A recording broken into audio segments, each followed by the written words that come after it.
Hello everyone, I welcome you to my channel Service English Classes.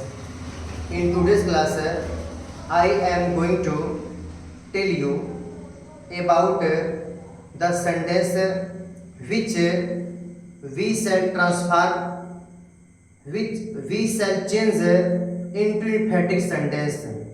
अर्थात हम sentence को non emphatic sentence से emphatic sentence बनाएंगे। इसके पहले भी हम लोगों ने पढ़ा है कि नॉन एम्फेटिक सेंटेंस को एम्फेटिक कैसे बनाते हैं, तो आपका था प्रेजेंट इंडेफिनिट टेंस। अर्थात if a sentence is in simple present tense, तो in that sentence we use do और does to make the sentence emphatic. In today's class, our emphatic sentence will be based on simple past tense. Present infinite था तो हम लोग emphatic बनाने के लिए do और does का प्रयोग करते थे। आज हमारा past है तो past को emphatic बनाने के लिए हम क्या प्रयोग करेंगे, आइए इस बारे में बात करते हैं। अब देख पा रहे होंगे कि emphatic and non emphatic sentence है। अगर कोई सेंटेंस नॉन एम्फेटिक है और हम उसको एम्फेटिक बनाना चाहते हैं, अर्थात एम्फेटिक का मतलब होता है जब हम किसी सेंटेंस पे जोर डालते हैं, प्रभाव डालते हैं, उसको प्रभावशाली बनाते हैं, तो होता है सेंटेंस आपका होता है एम्फेटिक सेंटेंस, राइट। तो आप देख पा रहे हैं लिखा है if a sentence is in simple past tense. इसके पहले हम पढ़े थे कि अगर हमारा सेंटेंस किस में हो, सिंपल प्रेजेंट टेंस में हो, और आज किस में है, सिंपल पास्ट में है। तो कह रहे कि अगर हमारा टेंस सिंपल पास्ट में है तो ऑक्सिलरी वर्ब डिड, इस डिड का प्रयोग, did is used to make the sentence emphatic. तो with the help of did we make the sentence of simple past into emphatic। मैंने past tense के sentence को हम emphatic बनाते हैं किसका प्रयोग करके, did का प्रयोग करके, राइट। ये जो आपका did है, चाहे सिंगुलर सब्जेक्ट हो चाहे प्लूरल सब्जेक्ट हो, we use did, हम did का प्रयोग करते हैं। मेरी बात समझ में आई। इसके पहले पर do does था, do का प्रयोग हम आई वी यू ठीक ना दे के साथ है, और प्लूरल सब्जेक्ट से हम डू का प्रयोग करते थे, और सिंगुलर सब्जेक्ट के साथ है हम डज का प्रयोग करते थे। लेकिन यहाँ पर डिड का प्रयोग सब्जेक्ट चाहे सिंगुलर हो चाहे प्लूरल हो, हम डिड का प्रयोग करते हैं, राइट। तो देख पर यह लिखा है नॉन एम्फेटिक सेंटेंस, इधर आपका एम्फेटिक सेंटेंस। तो अगर आपका पास्ट टेंस जो होता है, पास्ट टेंस है, तो पास्ट टेंस की स्ट्रक्चर जो होती है यही होती है कि पहले होता है सब्जेक्ट, फिर होता है V2, फिर होता है ऑब्जेक्ट, फिर होता है अदर।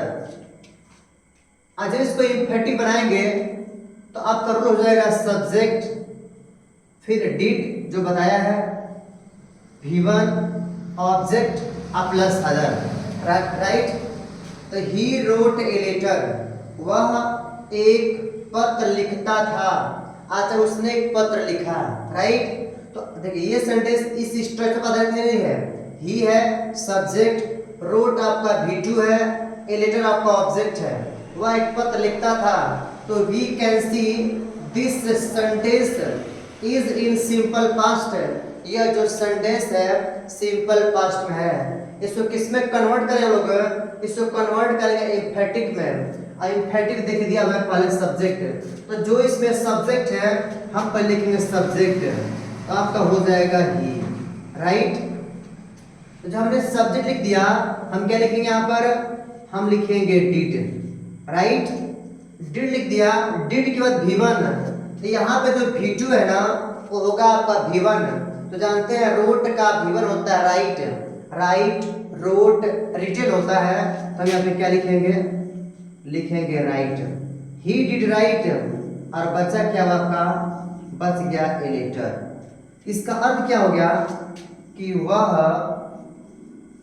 एक पत्र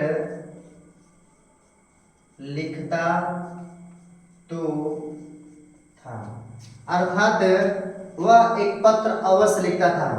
तो here did, after using did refers to emphatic, did का प्रयोग करने से एक इसका अर्थ क्या हो जा रहा है, इस डिड का प्रयोग यहाँ पर अवश्य अथवा तो के अर्थ में इसका प्रयोग किया जाता है। राइट, चलते हैं नेक्स्ट में। सी लव्ड हिम, वह उससे प्रेम करती थी। आज जब इसको इम्फेटिव बनाएंगे तो हम सबसे पहले क्या लिखेंगे, हम लोग लिखेंगे हम लोग सब्जेक्ट सी, फिर किसका प्रयोग करें हम लोग, डिड, फिर दिया इसमें दिया लव्ड ना, तो हो जाएगा आपका लव, V1 होगा, V1 प्रयोग करेंगे, और हो जाएगा आपका हिम, तो हो जाएगा वह उससे प्रेम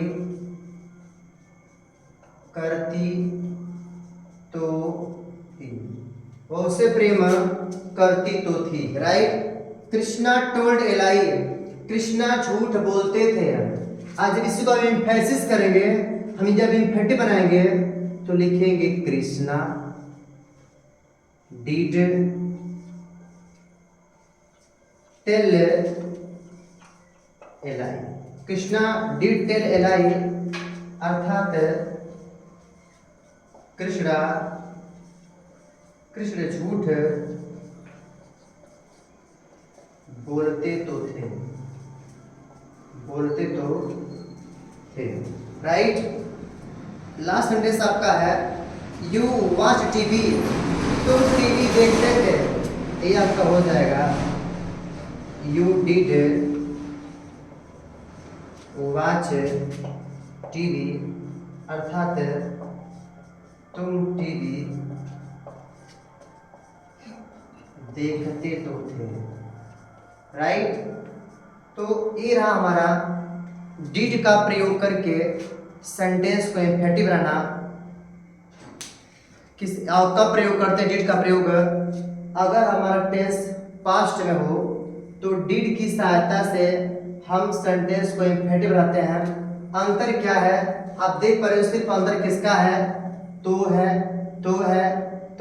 और तो है, अर्थात अवश्य। इस तो का मतलब क्या है, अवश्य। वह एक पत्र लिखता था, अर्थात एक पत्र लिखता तो था, मतलब वह अवश्य लिखता था। तो आज हमारा क्लास आधारित था how to make a sentence emphatic, हम एक सेंटेंस को एम्फेटिक में कैसे प्रयुक्त करते हैं। वीडियो को पूरा देखिएगा, किसी भी डाउट के लिए कमेंट कीजिएगा। मिलते हैं नेक्स्ट क्लास में। Thank you very much.